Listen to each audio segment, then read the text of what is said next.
পারলে মন থেকে ভালোবাসা আনলে থাক না। একটা মানুষকে এভাবে মেরে ফেলানোর তো আর কোনো মানে হয় না, তাই না?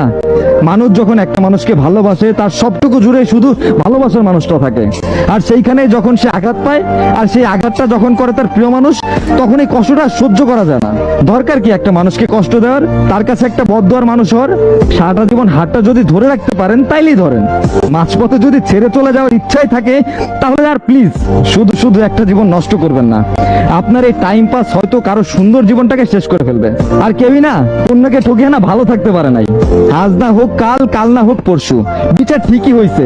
হতে পারে কেউ তাড়াতাড়ি পাইছে, কেউ বা দেরিতে, কিন্তু বিচার ঠিকই পাইছে।